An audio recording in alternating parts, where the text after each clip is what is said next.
ప్రతి దానికి మనం టెస్ట్ చేయించుకుంటాం, బట్ ఫుడ్ ఎలర్జీ ఉందేమో మనకి అవేర్నెస్ లేదు. ఫుడ్ ఎలర్జీ డయాగ్నోస్ చేయాలంటే బ్లడ్ టెస్ట్ కాదు, challenge test. So food challenge చేసినప్పుడు తనకు ఒక సిమ్టమ్స్ డెవలప్ అయితే yes, then we will label her as food allergy. శ్వాస సంబంధిత సమస్యలకి మనం తీసుకునే ఫుడ్ కి వాట్ ఈస్ ద కనెక్షన్? మనకి గట్ హెల్త్ బాగుంటే లంగ్ హెల్త్ కూడా డెఫినెట్లీ బాగుంటుంది. There are few instances where food is directly the cause of lung problems. Food అలర్జీకి ఫుడ్ ఇంటాలరెన్స్ కి డిఫరెన్స్ ఏంటి? ఎలర్జీ అనేది లైఫ్ థ్రెటనింగ్, చాలా జాగ్రత్తగా ఉండాలి. Intolerance is manageable, mild symptoms. Correct diet restrictions follow అయితే సరే.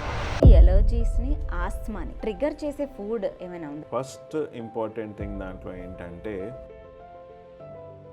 అలర్జిక్ గా ఉండే పిల్లల సంఖ్య అనేది బాగా పెరిగింది. ఎందుకు మనం అలాంటి ట్రెండ్ చూస్తున్నాం? పిల్లలు పెరిగే విధానం వేరేలా ఉండేది. న్యాచురల్ ఎన్విరాన్మెంట్కి ఎక్కువ ఎక్స్పోజ్ అయ్యేవాళ్ళు. ప్రజెంట్ జనరేషన్ హైజీనిక్ ఎన్విరాన్మెంట్ కోసం ట్రై చేస్తున్నారు పిల్లలకి. దీన్ని మనం హైజీన్ హైపోథిసిస్ అంటాం. లంగ్స్ ని డీటాక్స్ చేయడానికి కొన్ని క్లెన్జర్స్, సప్లిమెంట్స్ ఏవో ఉన్నాయి. ఒక రికమెండేషన్ అయితే వచ్చింది, సెలైన్ నాసల్ రిన్సెస్ అంటాం. నోస్ అండ్ సైనసెస్ క్లీన్ అవుతాయి. పిల్లలకి ఏదైనా పడకపోతే కొంత సివియారిటీకి వచ్చేంత వరకు భాష అర్థం కాదు. వార్నింగ్ సైన్స్ అబ్జర్వ్ చేయమంటాం. ఎలర్జీ స్పెషలిస్ట్ని కలిసి దేనికి ఎలర్జీ ఉందో చెక్ చేసుకోవాలి. పాలు, పెరుగు ఎలర్జీస్ విషయంలో ఇవి రెండు చాలా బిగ్గెస్ట్ కల్ప్రిట్స్ లాగా వినిపిస్తూ ఉంటుంది ఇప్పుడు. జనరల్లీ ఈ అజంప్షన్ ఎందుకు వస్తుంది అంటే